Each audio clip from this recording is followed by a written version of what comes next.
The year is 1963. The place? At RAF Technical Training Establishment at Cosford near Wolverhampton, England. A UFO was witnessed by two RAF apprentices to either land or crash behind a hangar. On December 10, 1963, at about 23:30 hours, two unnamed RAF apprentices witnessed a bright flying dome-shaped object. The object flew behind a hangar and either landed or crashed. The craft emitted a green light and swept the area. The witnesses observed the craft for 2 minutes and then ran to tell the duty officer. The two unnamed RAF apprentices were interrogated by the commanding officer about the incident. The most interesting part of this event is all the different stories that the RAF has given. The two young students, not altogether sober, have been up to a pre-Christmas prank in that there was an inquiry to the incident and some sketches were made. It then changed to sober apprentices, who had perpetrated a hoax and that the boys had constructed their own saucer.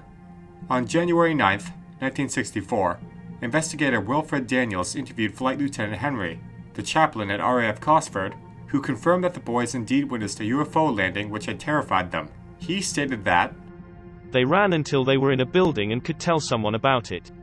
They were told to sober up, but they were not drunk and are quite sane and sensible. The chaplain explained, adding that he believed there would be a security clampdown on the incident. In 1963, at a public meeting, the former Minister of Defense, Harold Watkinson, made a curious statement. Before I left the ministry, I had to sign a large number of papers promising never to reveal certain facts I had learned as Minister of Defense. The subject of flying saucers may be included. There seems to be no doubt that something strange happened that night. The RAF story changed several times, making me raise an eyebrow.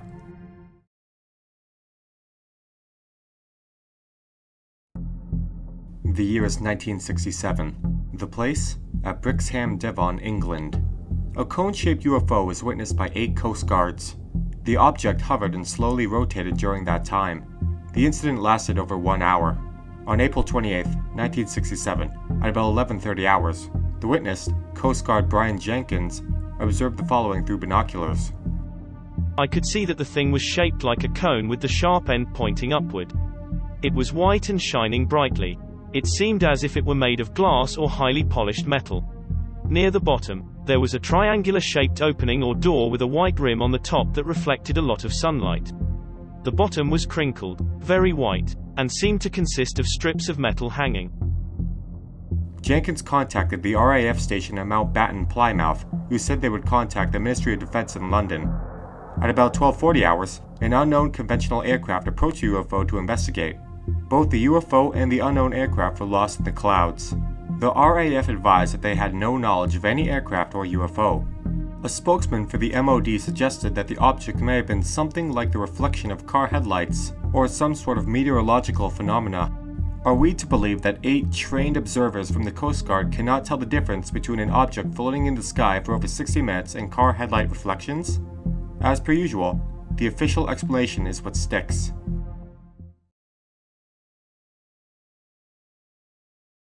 The year is 1967. The place, near Halsworthy, Devon in England. Police officers observed and chased a cross-shaped UFO for about 60 minutes.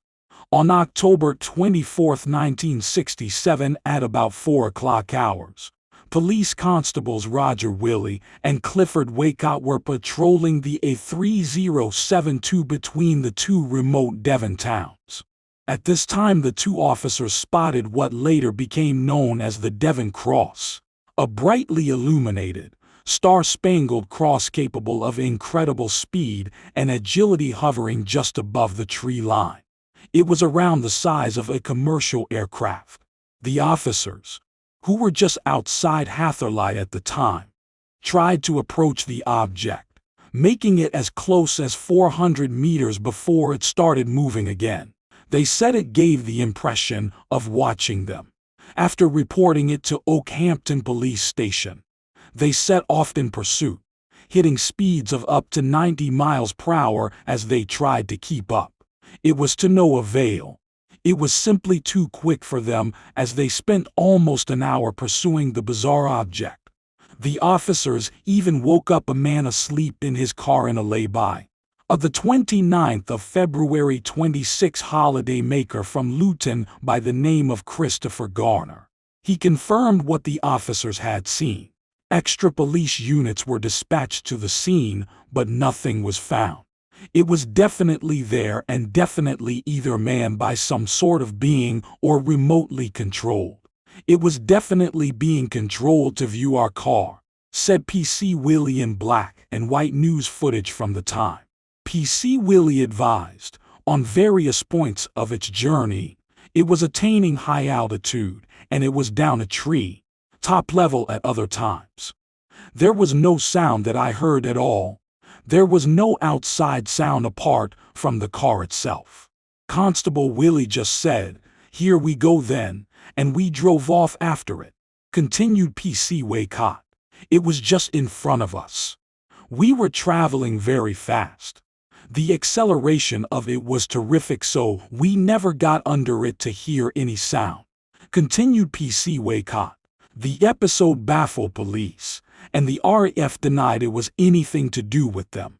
They insisted no craft capable of both hovering on the spot and supersonic speeds had been invented.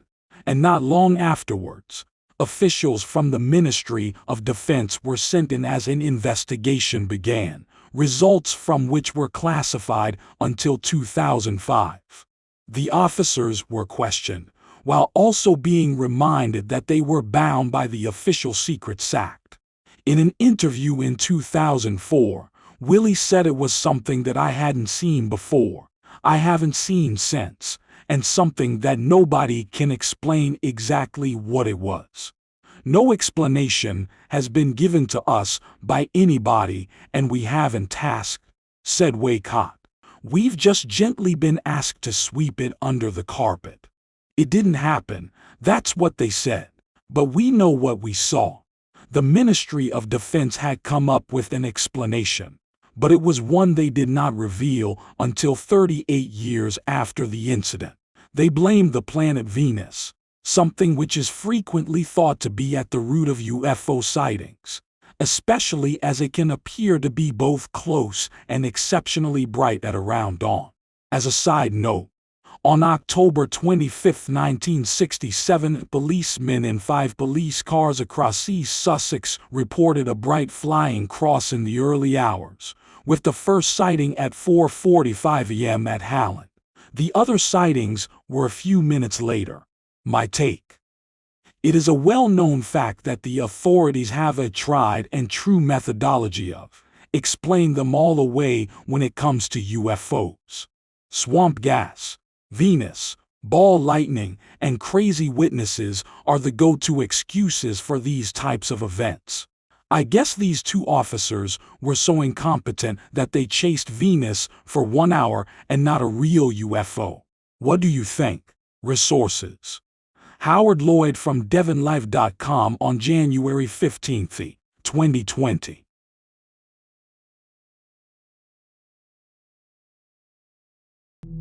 The year is 1967. The place? Moyne Downs, near Ringstead Bay, Dorset, England. A UFO was witnessed by a former RAF intelligence officer. The object hovered and eventually flew away at great speed. The incident lasted about 22 minutes. On October 26, 1967, at about 11:47 hours, the witness, former RAF intelligence officer Angus Brooks, observed an unknown flying craft that descended rapidly, leveling out 1/4 mile away from him at an altitude of 200 to 300 feet. The witness stated, "A central circular chamber with a leading fuselage in the front and 3 separate fuselages together at the rear.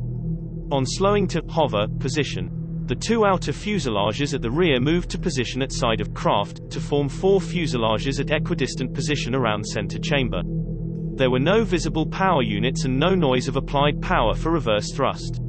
Movement of fuselages. Orpha, hovering. On attaining hover, the craft rotated 90 degrees clockwise and then remained motionless, unaffected by very strong wind."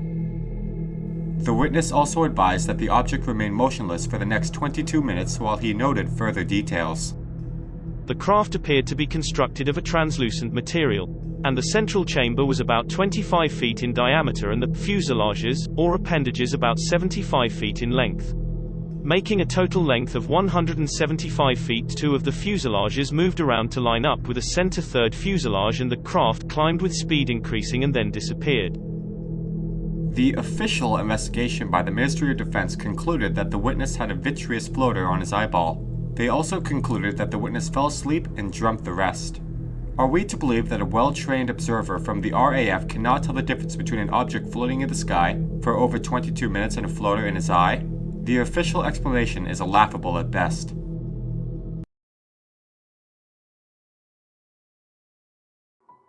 The year is 1967. The place? A section of the A338 road between Avon and Sopley, Hampshire, England. A UFO was witnessed by 3 travelers. A glowing, 15 feet wide egg-shaped UFO, which moved slowly across the road from the right to left, then accelerated and disappeared. On November 6, 1967, at about 0130 hours, the witness, Carl Farlow, was driving his truck on the A338 roadway. The witness stated, "Before the object disappeared, a Jaguar car came from the opposite direction, and its lights and engine stalled. Our vehicles were stationary 25 to 30 yards from each other. The object was in between us. It glowed in the most beautiful green color I have ever seen.